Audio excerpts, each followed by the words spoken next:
E o centroavante preferido da torcida do Corinthians para 2022 acaba de ficar livre no mercado. No vídeo de hoje do canal do Nicola te conto quais as chances de o marroquino Randallah virar reforço alvinegro. Quero contar também sobre Ederson, volante que pertence ao Timão, está emprestado ao Fortaleza e já recebeu em outros tempos proposta oficial do Atlético Mineiro. Por falar em Minas Gerais, quero te contar todos os detalhes da chegada do zagueiro Maicon ao Cruzeiro. Como é que o Cruzeiro vai inscrever o jogador com punições na FIFA? Bora falar ainda sobre Palmeiras e Flamengo.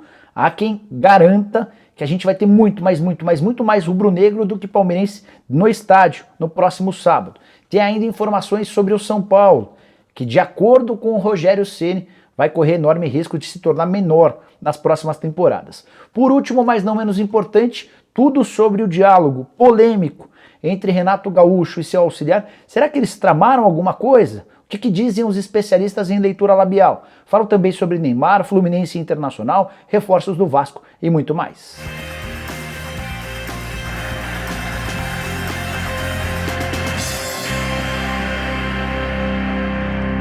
Fala aí pessoal, sou Jorge Nicola, bem-vindos a mais um vídeo no canal. Para quem não me conhece, sou jornalista esportivo e decidi criar esse canal para tentar deixar vocês super bem informados sobre as coisas do futebol. Se inscreve nesse botão se você quiser saber sobre mercado de transferências, finanças, bastidores e muito mais. Muita informação exclusiva para você. Bom, bora começar o vídeo, não sem antes passar um recado importante.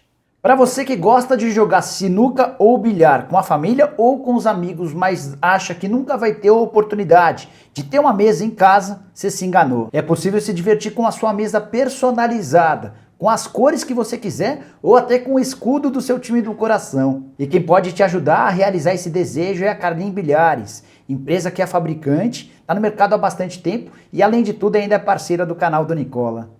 A Carlin Bilhares se destaca pela qualidade e versatilidade. Lá você pode montar sua mesa como quiser, pois são os próprios caras que fabricam as mesas e ainda produzem mesas de sinuca e pebolim.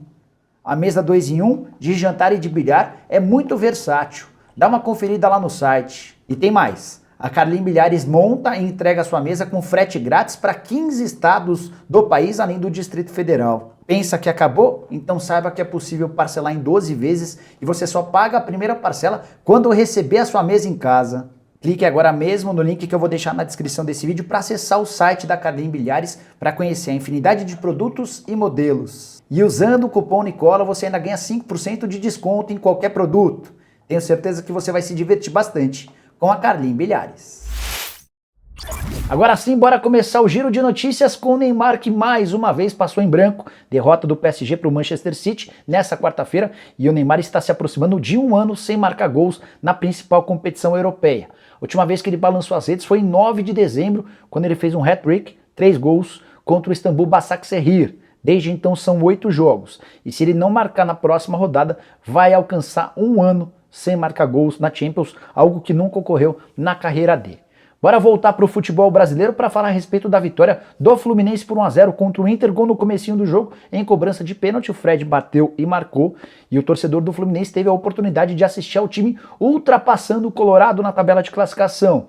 Nesse momento, o Fluminense é o 7º com 51 pontos, enquanto o Internacional tem a segunda pior campanha do Brasileirão nas últimas 10 rodadas. Foram só 8 pontos conquistados em 30 possíveis. O Inter só tem campanha melhor do que a Chapecoense, o time já rebaixado para a Série B. Para completar o pacotão, ou giro de notícias, quero falar sobre um possível pacotão de reforços do Vasco, que viria de Campinas. 4 nomes têm sido especulados. 2 do Guarani, 2 da Ponte Preta. Começando pelos atletas do Guarani. Bruno Sávio, atacante, fez ótimo campeonato brasileiro da Série B, talvez o maior destaque do Guarani. Jogador cujo contrato termina em dezembro, ele está emprestado para um time pequeno de Portugal. O Vasco, ao que parece, se interessou e vai tentar se acertar com esse time português. Outro nome especulado que vem do Guarani é Bidu, lateral esquerdo, talvez o maior ativo do Guarani hoje. Fez excelente campeonato, foi especulado também no Santos. O Guarani quer pelo menos 4 milhões de reais para vender seu lateral esquerdo. E esses 4 milhões apenas pela parte do Bugre. O negócio total geraria na casa de 6, 8 ou até 10 milhões de reais. Bora falar sobre os 2 jogadores da Ponte Preta. Desses negócios bem complicados. Primeiro deles o Ivan, que quase foi parar no São Paulo. Acho difícil que o Vasco tenha capacidade financeira para investir mais de 10 milhões de reais. Essa é a pedida da Ponte Preta em relação ao Ivan, que é seu grande ativo. Já o atacante Moisés, que fez bom campeonato brasileiro. Para falar a verdade, ele foi bem regular ao longo de toda a temporada, também tem sido especulado no Vasco da Gama. Haveria necessidade de comprar seus direitos econômicos junto à Ponte. É legal a história dele, menino que não fez categorias de base e mesmo assim tem dado conta do recado.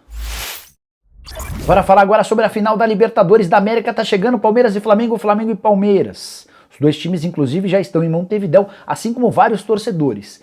E há muita gente afirmando que a torcida do Flamengo é maioria em território uruguaio.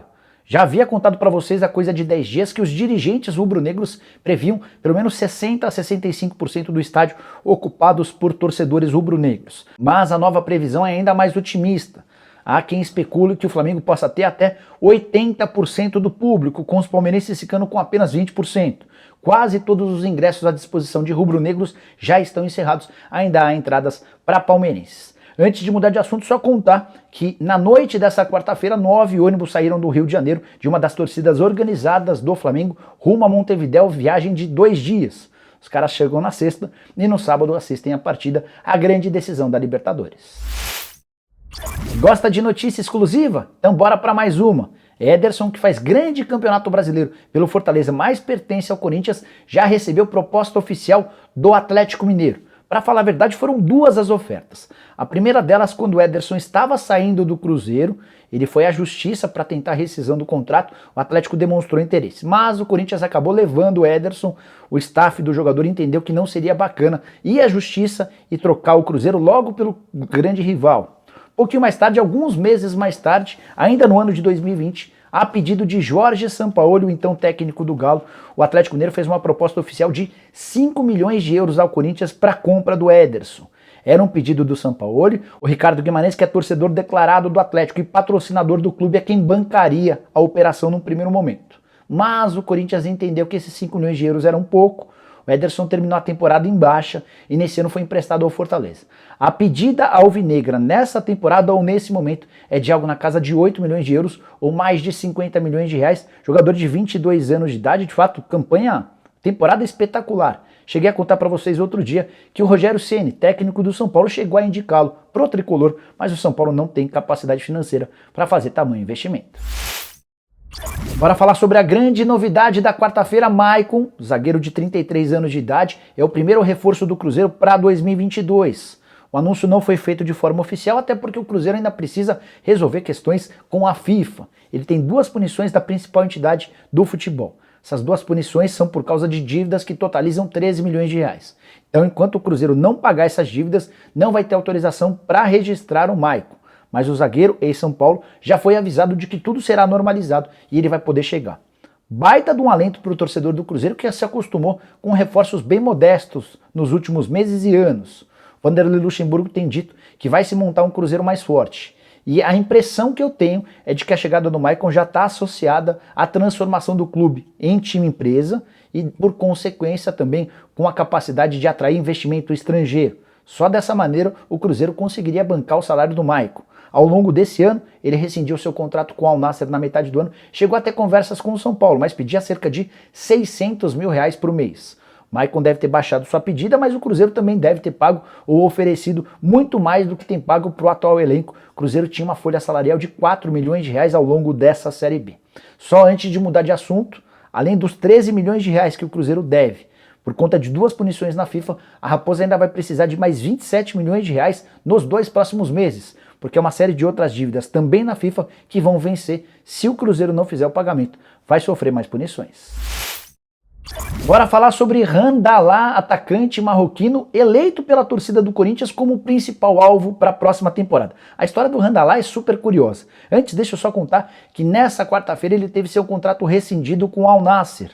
O clube saudita não afirmou quais os motivos que o levaram a rescindir o contrato de forma antecipada. O que eu posso contar para vocês é que, além de ótimo fazedor de gols, ele é mala. Dá trabalho pra caramba, deve ter causado alguma coisa interna e decidiram por dispensá-lo.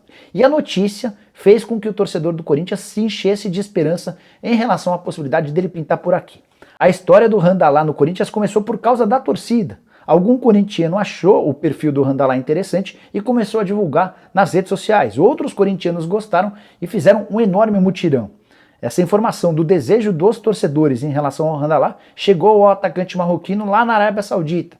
E um empresário brasileiro com bom trânsito no Al Nassr me contou que toda a repercussão foi tão positiva que o Randallah chegou a dizer que jogaria no Brasil, mais especificamente no Corinthians. Agora, livre no mercado, o centroavante de 30 anos de idade pode ficar mais perto. Ele ganhava 2 milhões de reais por mês no time saudita, até porque os números dele são espetaculares.